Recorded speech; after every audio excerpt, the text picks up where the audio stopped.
Hi, viewers. This is Joanna Dos Santos here, along with my beautiful colleague, Brian Andy. We are here yet on another recording. We are definitely trying to stick with this routine of doing our weekly webinars, recordings, and having it posted for you all. And of course, we always welcome your ideas, your feedback, which you obviously are providing. We are receiving it. So one of the things I might as well just say, along with Brian, is we thank you so much for commenting, for sharing, for watching these videos. We are glad that you find them insightful and helpful and hopefully educational in many different ways.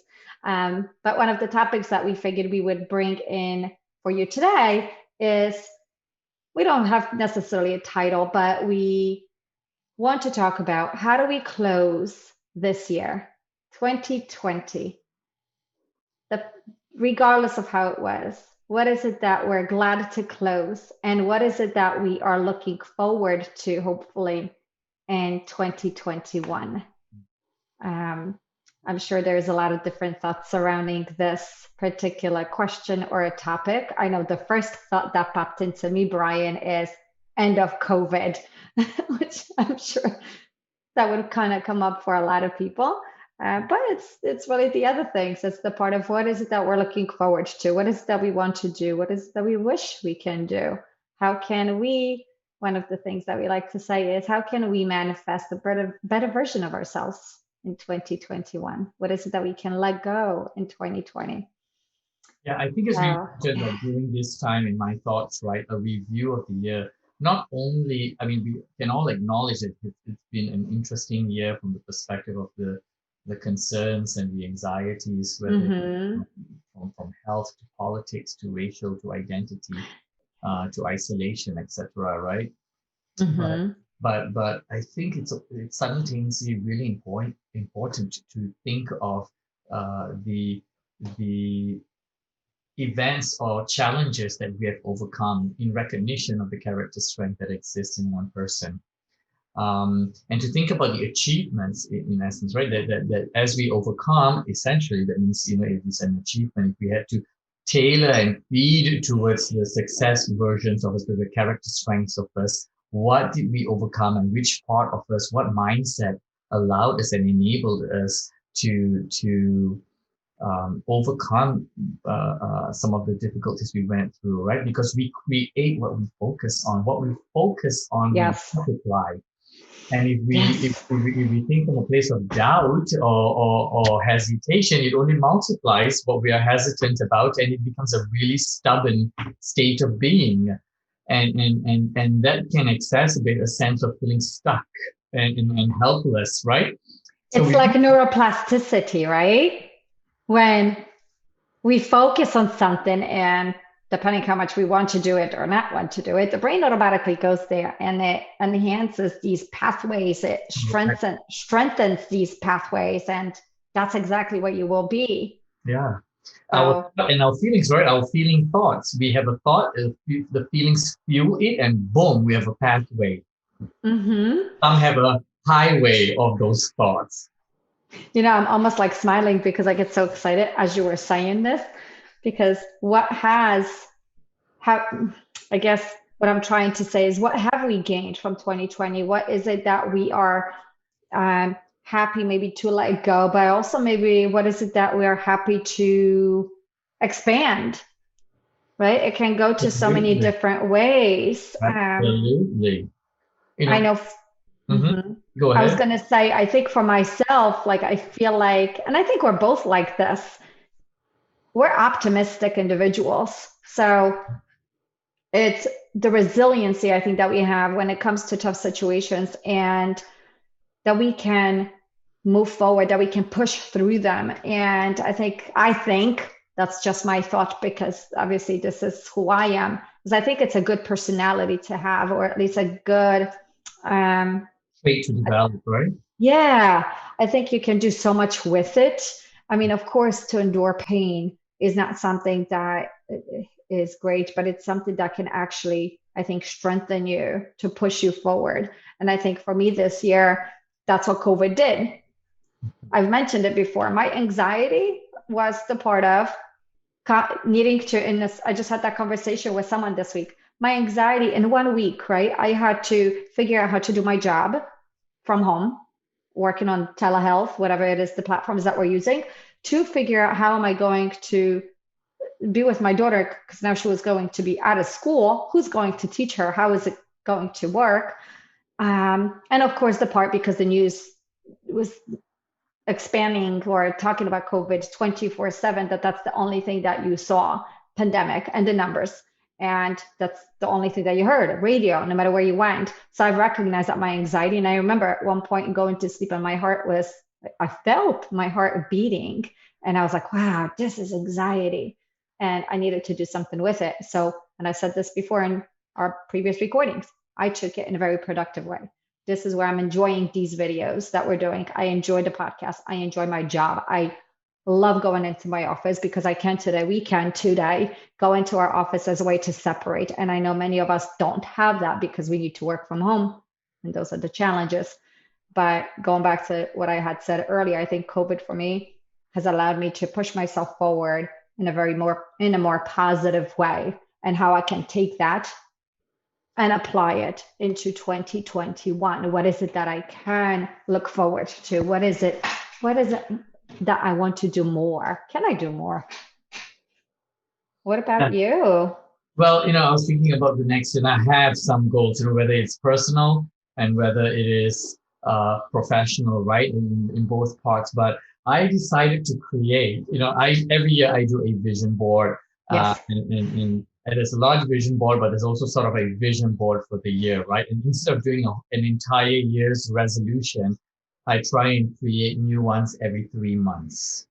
Okay, so 3 times 4. So 4 big goals and 4 small goals. So it feels like as if it does feel like I do more, but it's also sustainable and Yes. it to be renewed again. Otherwise, we can lose that energy to sustain through the whole year.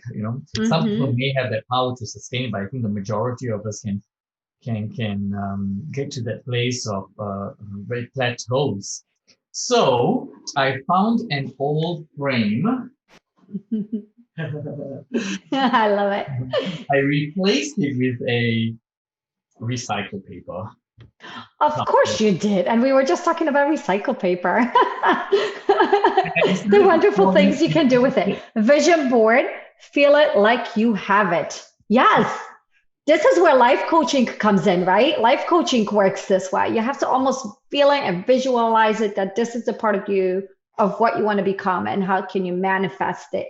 How can you really tie it into your present moment? I love that feeling. Right, because the feelings, as we said, right, create that pathway.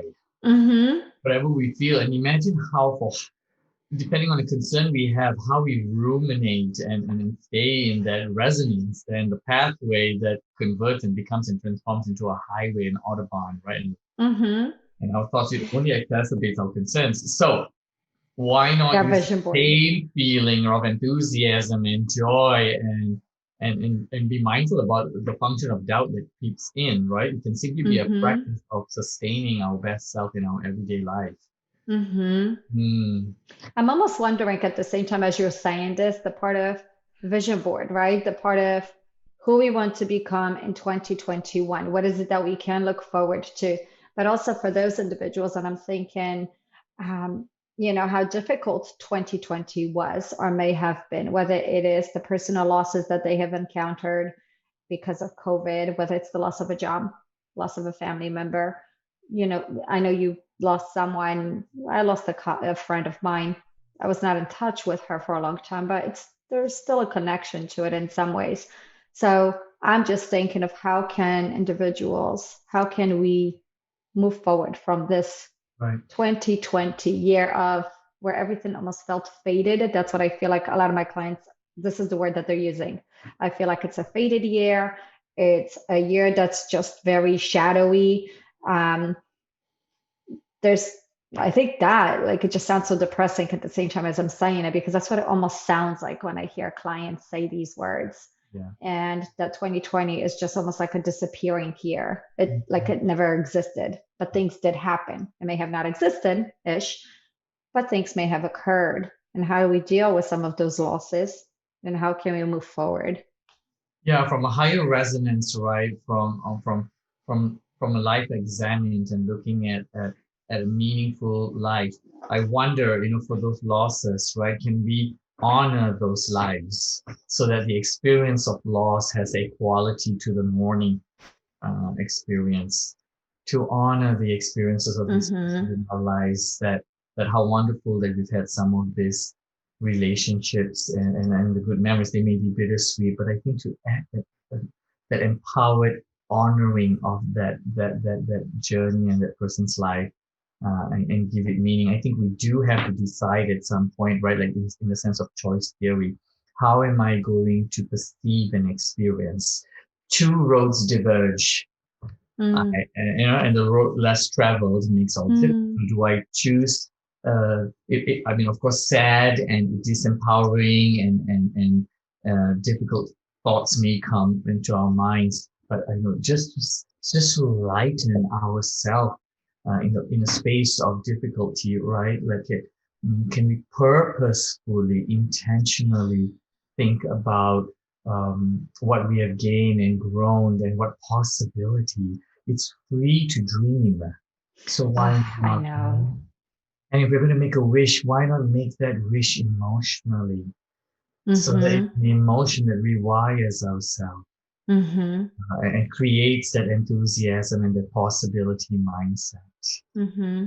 Mm. And I know I said early, obviously, I think most of us would say we wish for 2021 to be good and that COVID was not part of it. But realistically speaking, the COVID-19 is still going to be a part of it.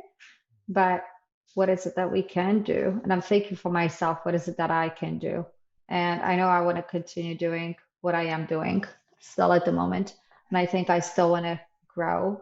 I have few thoughts and ideas that I hopefully I can manifest and to continue that. And I think because of that, I feel like I have more time. Ironically, it's just weird saying it because most of the time when we work so much, sometimes we say we wish we had more time.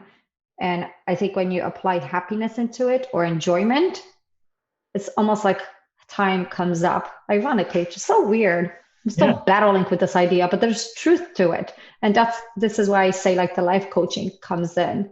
Mhm. Um, when you're able to manifest who is it that you want to be in your present moment and how it kind of aligns. And I remember you saying those words to me before, right? Of how it aligns itself. And I stand by it because I truly believe it based on like where I am today and hopefully where I will be, that no matter what challenges might come, that I will continue to push myself forward to Yeah. To, whether to it's your to your way of being, the challenges are simply an opportunity to fine tune and strengthen your mindset, your I can do this. I will do this. yes, yes. And I know it's hard. I know it's hard for many individuals, right? This is the part of sometimes where we want to give up and when what's the point of working or what's the point of, sitting at home? I have nothing to do because of, the preventative measures. But at the same time, even previous webinars that we did is we talk about what is it that we can do to push ourselves forward. It has to become, yes, we need the support to look for things in 2021 to maybe help have others support us, have others inspire us. But at the same time, it's also what intrinsic, right? I think that's the word where we're able to just look at ourselves internally. What is it that I can do today? Like your vision board. What is it that I can put in one of those windows that I would like to do or achieve, see myself? And if it has to change in 3 months, then great. Maybe it will change in 3 months and becomes even something bigger. And you said it's okay to dream. I love fantasizing, but I need those fantasies, the dreams to become my reality. And I think that's where this little box I created or used. What am I focused on today? What intention? What focused intention am I, going to resonate? And sometimes we need that daily rewrite of an idea. I mean, if you think about short-term and long-term memory, right? Whatever we learn in school is gone in 48 hours because it just stays in the short-term memory. If we don't practice it within that Yes. 48 hours to get it into intermediate and then long-term memory or intention. So just to use those principles, right? I think writing. So the way I do it is I have an intentional book, right? Every morning I write, what am I focused on today? Because that writing Yes. slows down the thought, and the number of vibrations of that intention then transfers from one part of the brain to the other, rather this. Do it at night and in the morning, Mhm, right? The parts of mhm. that you can, whether it's silently or not, you can say it, what you're grateful for. What is it that you're looking forward to? I have to share this just because that thought popped into my head. Is, as you know, and now the viewers know, I'm not a plant person. For some reason, they just, I don't know if they don't like me, maybe they don't like my energy, whatever it is. I know my mom always was a plant person. My grandmother was a plant. They had almost a plant. For some reason, it just doesn't work with me. But I do my best. So if it dies, I had an orchid that died, and I think I had mentioned that to you before, and I just left it, and I just said, you know, you're gonna do this. You're gonna get better. And it took a year for it to finally a year. I didn't give up. It grew leaves, and now it's just leaves. It's not the stems, but I'll wait another year. Maybe a stem will come up, right? But the other part that I feel like I've noticed, I bought a new plant, and what are those plants? Money plant, money tree. And I just bought it. My daughter saw it in the store, so we just bought it. But in my head, I'm thinking, oh, goodness, this is just going to be another one that's going to go. And I left it and I put it next to my bamboo tree because that only needs water and sunlight and it's fine. It grows and it grew bigger. I got so excited. I called my daughter, this part of, I don't know what we call it, the energy or whatever it is, the positivity. I'm just kind of going back in there, right? Like it's part of positivity. What is it that I want? Regardless of the things that may be going on, this is me and I'm enjoying this. And maybe it just feeds off it and it grows. And that excites me. So I'm thinking that's my vision. My vision board is to grow my plans. On what I do with plants on the pot is I write hope grows. Hope grow.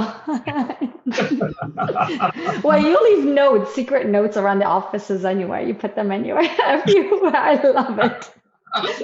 For our viewers, Brian does this all the time. We have secret messages written, whether it's even on garbage cans, because every part has its feeling and some connection to something. So On the garbage cans, I write trash your troubles. yes, yes, yes. Why not? Why not? Yes. Yeah. So So my only yes. my only thing, like for those who are creating, trying to think about what is Hmm. it that they would like to envision for themselves in 2021, right? Regardless Hmm. whether it's a big goal or a small, who cares? Hmm. But to essentially use that time, well, care, but um, whether you accomplish it or not is one thing, but the practice of it, I think, is what we are looking for, right? The practice of aligning our feelings, our beliefs, our belief systems with the vision that we have for ourselves, right? I believe in me, that resonates. And so, what I would say to our listeners, set a time, whether it is just 5 deep breaths, but to close your eyes, to put your hand on your heart, to imagine, to remember. And if you can't think of anything of what we would commercially think of big ideas and goals, something as simple as inner peace, right? Hmm. I Peace. just thought about this book as you're talking, and I feel like I have to pull it up really quick because I have it. My daughter has it, and it for some reason it always like pops into my head. Sometimes even with clients. And the book is called Rosie Revere, the Engineer, by who is the author? Who is the author? Rosie Revere, the Engineer, by it says by Andrea Beatty and illustrated by David Roberts. And I think there's a few different books on this, but I always go back to this book because it talks about that, what you just said. Even what counts is the ability that you tried. It may not work, but what counts is the fact that you have tried and you can try again. And this book just kind of defines it a little bit better. It's about a little girl. For our viewers, if you want to get the book, go right ahead. It's on Amazon. It's a great book for kids. It encourages determination and motivation to not give up. And based on like what you're saying, right? Whether it's 5 minutes, whether it's 10 minutes, do something. If it works, if it doesn't work, do it again. What counts is the fact that you have given yourself the ability, um, 5 or 10 minutes, and we all can find 10 minutes, let's just say, to do So what I something. do, I call it the 1 minute workout. The what move? So I even reduce that just to overcome some of my, because once I start on a momentum of something, it's very hard for me to end and then do the other task. It almost feels like it needs an intuitive ending. But if I keep doing that, then it just keeps, going forward. So I call it the 1 minute workout, a one Hmm. minute on the guitar, a 1 minute handstand, and try doing a 1 minute a set of push-ups or sit-ups in 1 minute, or a plank Pilates. It's a lot. So that 30 seconds counts. But even 5 deep breaths just to oxygenate ourselves and Yeah. renew our inspiration. What is Yeah. it that we are focused on? 5 deep breaths is essentially 20 seconds. It is. Depending I on the area, know. but really, it's just a closing of the eye, a centering of self, and how wonderful it is to give some of that time to ourselves, because we give the rest of the hours that we are on the computer to our work and all our other. Mm-hmm. Yeah. Mm-hmm. Home life, kids, right? The stresses. That's right. Viewers, we all have 20 seconds, whether it's for those 5 deep breaths, 5 minutes to do handstands. I know at one point I shared in a webinar that Isabel, my daughter, wants to do gymnastics. And I don't do it every day, but it's all about the practicing of the handstands. And I have to tell you where she is today compared to, let's say, where she was a month ago. I see a difference. And I see a difference because I'm a mom. So I'm going to say, of course, that she's doing great. But I do see it. I do see that because of her hard dedication of wanting to practice something. Yeah, she's doing on the couches, and maybe I have to really watch her that she's not getting hurt. She's doing it and she enjoys it. I'm not gonna stop it if Like she like enjoys it. yeah, any habit, right? It does take a certain number of repetition before it becomes Yes, effective. I know. And the effectiveness is like when will it happen? But that's when we finally we feel pulled into it, right? The effectiveness of that habit. But every habit formation process requires a repetition, just like our sense of worry. And how now, Yes. for a lot of us, that worrying, that daily worrying becomes part of our planning. We plan from a place of worry versus from a place of enthusiasm, a place of possibility. And worry can become a habit, right? At one point, to learn a habit, I know we've mentioned it, it takes, I think one of our webinars, we said it 21 to 28 days, but now thinking about it, then it really depends on the habit that you're trying to learn or let go. Worry can be a habit. Yeah, To the worry every single intensity, day can become eternal. right? The Yeah. intensity, the duration, and the frequency of it, right? Those three components: frequency, duration, and intensity Mm-hmm. of Yeah. that practice. Hmm. Mm-hmm. All right. So for our viewers, once again, we're here. This recording was primarily to focus on what it is that we can do to move forward into 2021. What is it that we can either address, let go, or acknowledge from 2020? And how is it that we can manifest a better version of ourselves in 2021? What is it that we can do, whether it's for 20 seconds, like Brian said, or 5 or 10 minutes? We all can find time to take care of ourselves, our mental health, physical, or to even learn something new. So, once again, this is Joanna Dos Santos here with Brian Nandy for all of you on a continuous basis, on a weekly basis. We wish you a great day, great evening, whether it is whatever time of the day you're watching this. Take care.